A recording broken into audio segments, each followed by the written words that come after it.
There we go. Appropriate for our day. So let me read the text, and then we will discuss it together. And I hope to be done early enough or soon enough to allow adequate time for prayer. So it goes like this in chapter 1, verse 1. In the second year of King Darius, in the 6th month, on the first day of the month, the word of the Lord came by Haggai to the prophet, to Zerubbabel, the son of Shealtiel, governor of Judah, and to Joshua, the son of Jehozadak, the high priest, saying, Thus speaks the Lord of hosts, saying, This people says, The time has not come, the time that the Lord's house should be built. Then the word of the Lord came by Haggai the prophet, saying, Is it time for you yourselves to dwell in paneled houses, and this temple to lie in ruins? Now therefore, thus says the Lord of hosts, consider your ways. You have sown much and bring in little. You eat, but you do not have enough. You drink, but you are not filled with drink. You clothe yourselves, but no one is warm. And he who earns wages to put into a bag with holes. And I'll stop right there this evening. Oh, verse 7, thus says the Lord, consider your ways. So there's a theme that goes like this. The central thought, consider your ways. And let me shrink this here for a second so I can see what I'm doing. Okay. So consider your ways. Now, this phrase was written or recorded for us not only in verse 5, but also verse 7. And the consider is actually not part of the original Hebrew. The original Hebrew would actually be translated, there we go, would actually be translated, set your heart on the ways of God. And what that word set means to put, place, or set, appoint, make. Put your heart in a certain position. And the word heart is in the original text. And the idea is to bring about a change. Your heart is the seat of your emotions and your passions, your intellect. Your ways are going to be the paths that we travel, the way, where we go. But set means to evaluate so that there is something that would transact, a metamorphosis within us. If you ask me, that sounds a lot like revival, which I think it is. Now, the next word, the heart, the idea is put your heart, set your immediate emotional bandwidth on what you're doing, your behavioral pattern. So that's kind of the theme of this little paragraph, and it's mentioned twice and sort of serves as the call. I think when we talk about revival, we really have to begin with sort of a self-examination, and we have to see why there's such a discrepancy. What's going on with us that there is a need to even have revival. And I think that theme is brought out here in Haggai. It's meant to be a serious reflection, a diligent, conscientious exam done by the eye of God upon our soul.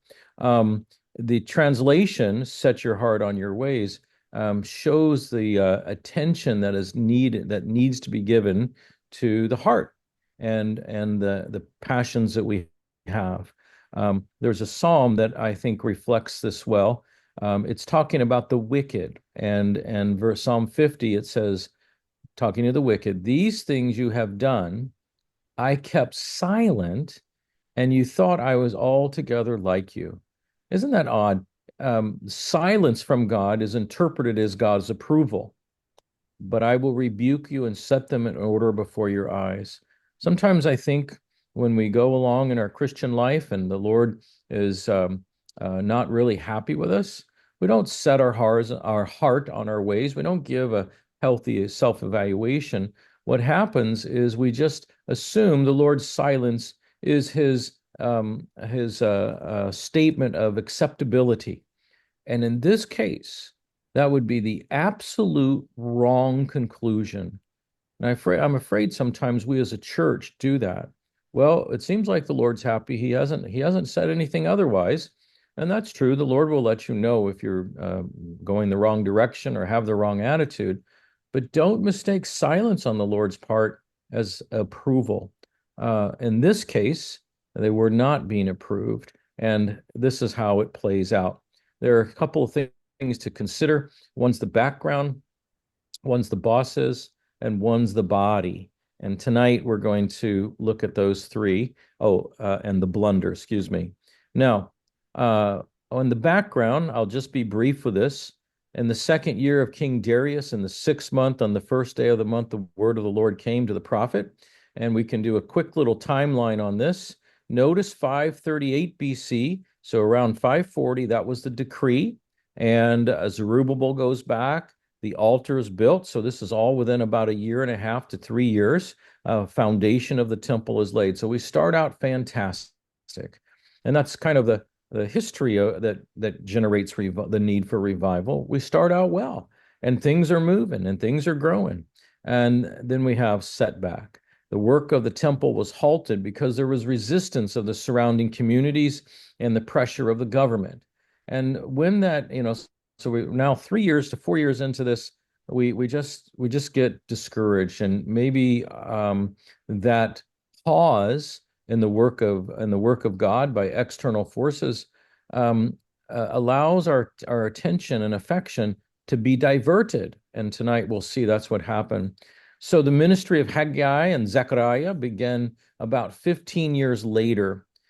Darius decrees in 520 to resume the work, so there had been no work for 15 to 16 years. And look at that, within 4 years, the temple is completed. Now, the ministry of Haggai is in 520 when the call was given to rebuild. And he gives several series of sermons. You can see these, two of them here, within roughly 1.5 months. So this is an urgent message that is coming to the people of God. And of course, how between the first two sermons, the temple building has resumed. Around 3 months later, Zechariah begins his ministry.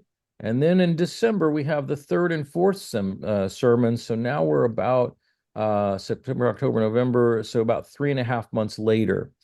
Then we have the Zechariah's ministry. Now we're looking almost 6 months later, or 5 months later, and then we have in 515, yes, 515, we have the temple dedicated. So it took that long, probably about 5 years or 4.5 years from start to finish to have the temple finished, to have the temple completed. So that just gives you a little background on the timeline. But notice who is addressed first, and this is important to me. The Lord addresses the administrative and spiritual leaders of the community first. Well, that kind of sounds like he would be talking to us, right? The word of the Lord came by Haggai to the prophet to Zerubbabel, notice the governor of Judah, and then it came to the high priest Joshua. This is the message to you two key people. Thus speaks the Lord of hosts. That Lord of hosts is a very delicate title. This people says, so he's saying, I'm going to tell you what the people are saying. I'm listening to them. The time has not come that the Lord's house should be built. In other words, hey, this is not the time for this. 15 years of idle activity, of discouragement, of losing interest. No, we don't need to finish the temple. No, I don't think so. So the Lord sends his servant to the leading men or the leadership of the community, one being the governor, Zerubbabel, who is really the captain of the social and administrative activities. But he just doesn't address that arm. He addresses, of course, the spiritual leader, Yeshua, the high priest, the most influential spiritual leader of his day. This is important for us. We may or may not consider ourselves spiritual leaders, but I think we would probably have to confess we may fall into that category. And as we talk about revival, I notice that the Lord comes to their hearts first. And I think that's a lesson for all of us. I realize I'm probably preaching to the choir, but for those that would hear this later on, I think the Lord would speak to those who have spiritual responsibility or administrative responsibility within the body of Jesus Christ. And notice the authority that he uses to address them. The Lord of hosts, of armies. This is the person who is calling us out. He's using the full weight of his, if we might say, position as general, commander in chief, to address us.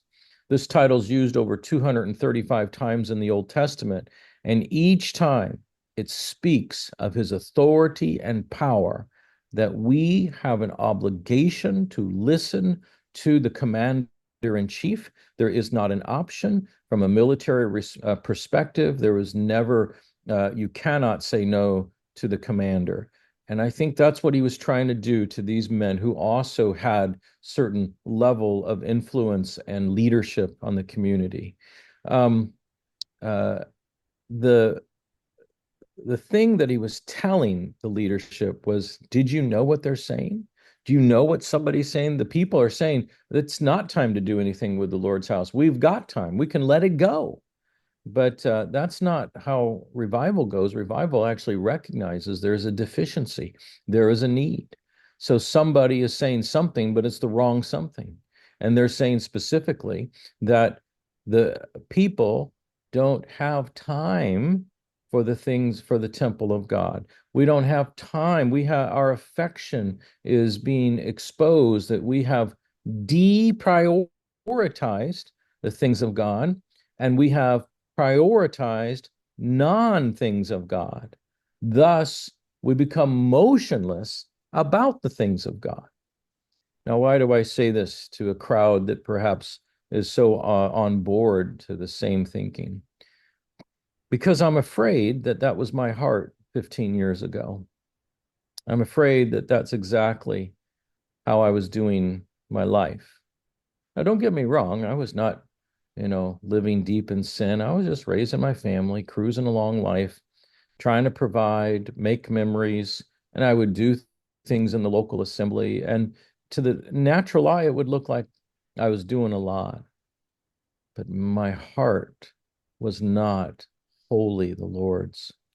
Caleb mentioned that he wholly followed the Lord with his whole heart. And that was the disconnect. And when God spoke to my heart recently, I've looked at these particular verses. When God spoke to my heart, I could see that he was addressing me, that I had been providing leadership in the assembly. I had been providing both administrative and spiritual guidance, but my heart wasn't there. I was going through the motions, but I wasn't going through the passion. And I felt like the Lord was saying, you're putting on a show. You're deprioritizing what's really important, and you're not following me with your whole heart. No one else can see it, Steve, but I can see it. This really spoke to me, and perhaps it would speak to us tonight. Many a spiritual administrative leader, we're doing the same thing, and God's going to call us out. He uses his great authority as chief, great, and good shepherd to address us. And therefore, the shepherds, the administrators, if you will, he is saying, where are you? Ezekiel 34 is perhaps one of the most potent passages on indictment against the shepherds. The shepherds of that day were the kings, the priests, and the prophets. Jeremiah says the same thing. And when you read that passage, the one thing that comes out is this: I wanted my shepherds to do what what they were supposed to do, but they didn't. And the sheep got scattered, and some of them were infighting, and basically they ended up all over the map of the world. Now, obviously, in the context, that's referring to the dispersal through Assyria and Nebuchadnezzar. And God says, now I'm going to take up this shepherding myself. I'm going to fix the problem.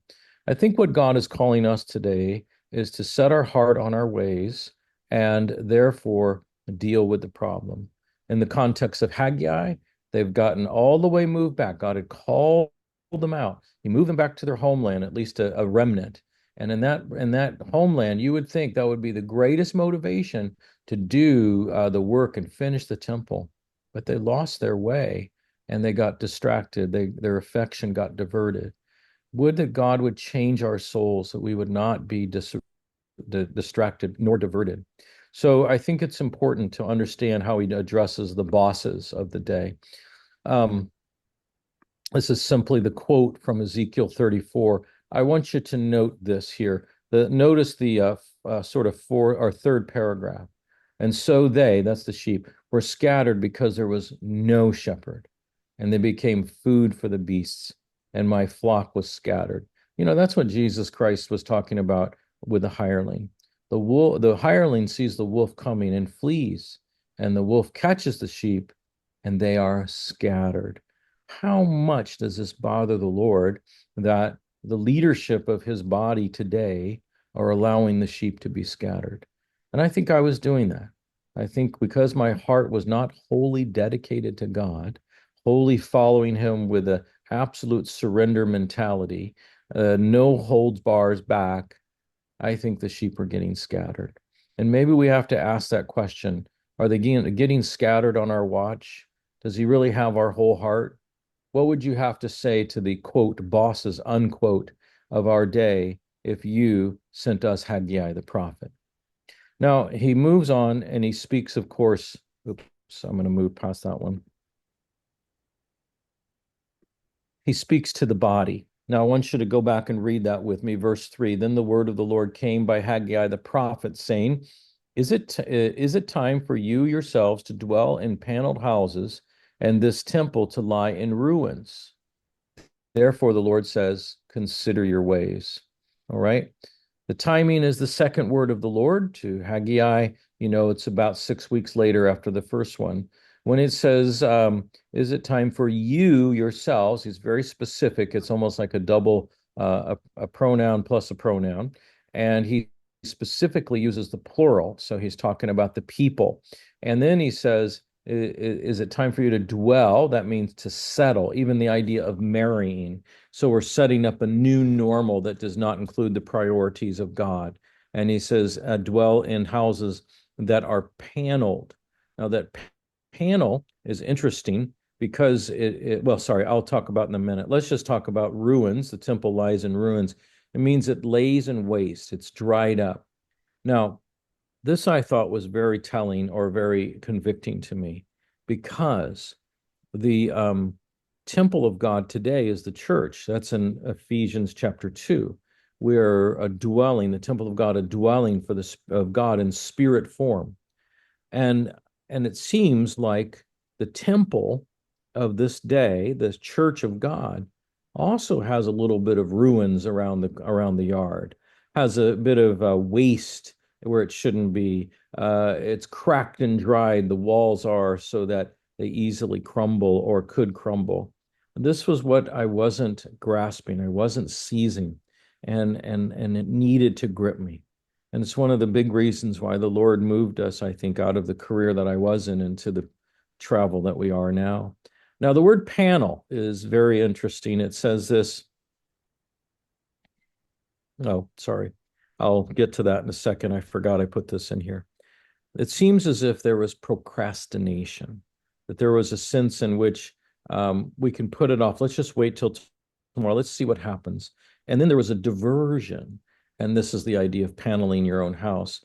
Other things began to occupy your lives, beautifying their own dwelling.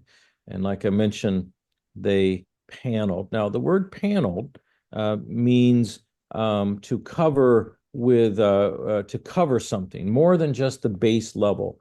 So it implies that they were doing the finish work to their home. Now you have to ask, well, where would they get the raw materials for that? Well, remember, they bought a bunch of cedar in order to do the house of God or finish the house of God. So the implication is that maybe they were using the resources of God for their own personal dwelling places. Boy, I tell you, that's really convicting. God has given each one of us gift sets that are intended to be used for His temple, to edify the temple of God, the church today.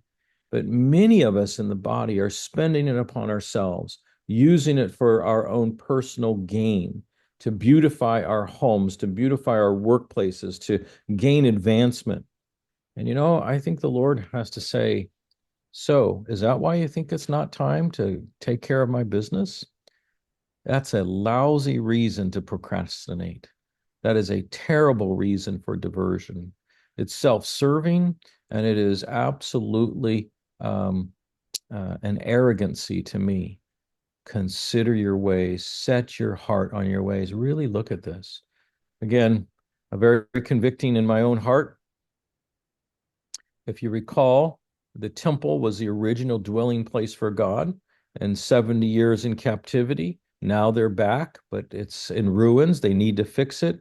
They laid the foundation multiple decades prior, but nothing has really progressed. So I think he wants us uh, to have our eye focused on our heart, and we need to hear what he has to say. He is helping us to see that maybe our attention has been to our own estates, whether they be the needs or the perceived needs of the children, of your wife, or of the career, or of the savings. We lose our way on that, and of course, uh, the question is, have we lost our vision? Now, I want to finish the last part. This is also application, but I'll be brief. Notice this reiteration of this idea. Which generation will rise up to build the altar and rebuild the temple and rebuild the wall? I want that to be our generation.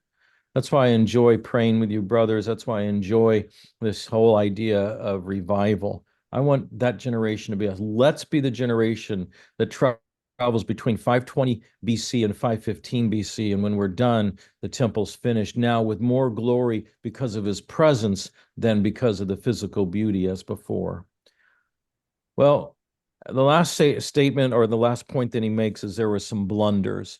And he says, you have sown much and bring in little. You eat, but you do not have. You drink, but you are not filled. Notice the opposite happens of what you expect. You clothe yourself, but no one is warm. You earn wages to put in a bag with holes. This is part of that sort of miscalculation. And he's saying, listen, consider what's going on with you. Set your heart on your ways because you're doing things that aren't panning out. And here's how he says it this way. Oops. Can make sure you understand that economic poverty is a chastening mechanism for you to consider your ways. It eventually, if you don't consider it or change your disobedience to obedience, it'll lead to not only economic catastrophe, but captivity. And so he says, I want you to hear my plea, uh, understand what's going to happen. And so he points out the similar situation of the generation past to the generation of that day. All five statements deal with financial issues. The first and the last are directly referring to the reaping of what you sow. The wages are the product. The first clause, sow much, bring in little. Last clause, earn wages to be put in bags with holes. Almost he's dealing with the monetary aspect, the profit aspect. The three middle ones deal with that which we use our resources, our earned income to make our lives better. And that says you eat, right? Who doesn't like to eat? But you do not have enough. You're constantly hungry. You drink, but you're not filled. You're still thirsty afterwards. And you clothe yourselves, but no one is warm. You purchase those clothing items, but they don't accomplish the purpose of warmth for your body.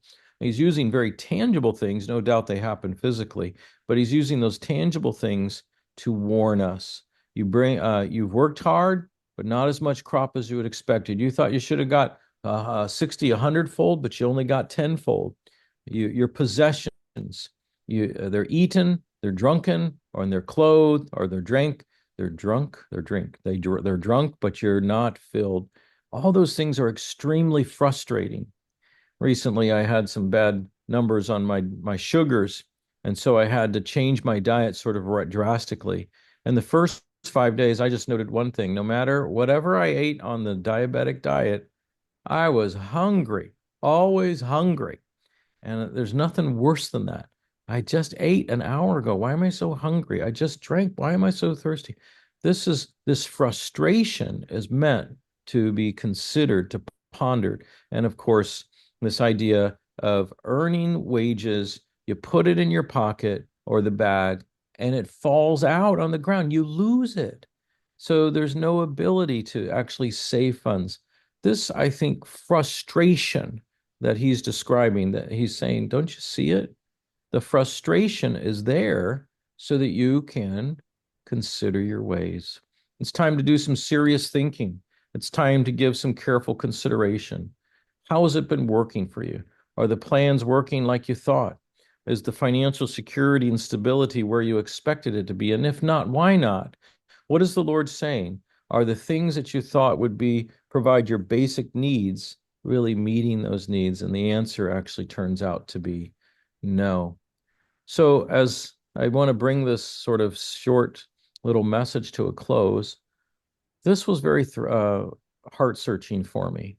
This is what caused me to think about my own life and the path that I was taking. At that time, um, the business that I was in was extremely successful. And at that time, um, I was tempted to just continue to ride that wave of success and do the things of God part time. But the Lord said, "Is that what it's time to do for you, Steve? Is this what you think is the ultimate end of your life?" And I knew the answer was no. And that last verse about not eating, not having enough, drinking, not being filled, clothing not being warm, wages goes in the pockets that then end up on the ground to be scattered. I said, Lord, that's me. That's me. And it so convicted me. It so brought me to my knees. I finally set my heart on my ways. I finally gave some real thought to it. And in thinking that way, the Lord said, it's time for you to give me all of your heart. I didn't die on the cross for me to have just part of your heart, or even 75% of your heart, or even 99% of your heart. I want your whole heart, nothing less. I am ready to receive it. Now, brothers, when we talk about revival, I think the launching pad is considering your ways. Set your heart on your ways. And when we do so, I think we have to really listen to the conviction that he gives. And I think then we must obey. Again, I feel like I'm speaking to the choir on this, but it's nonetheless the foundation of what we're praying for. It is the absolute bedrock, the base that revival is built on. And may the Lord use this word not only for our gathering this evening, but for all those who may hear it on another day. Thank you. Amen.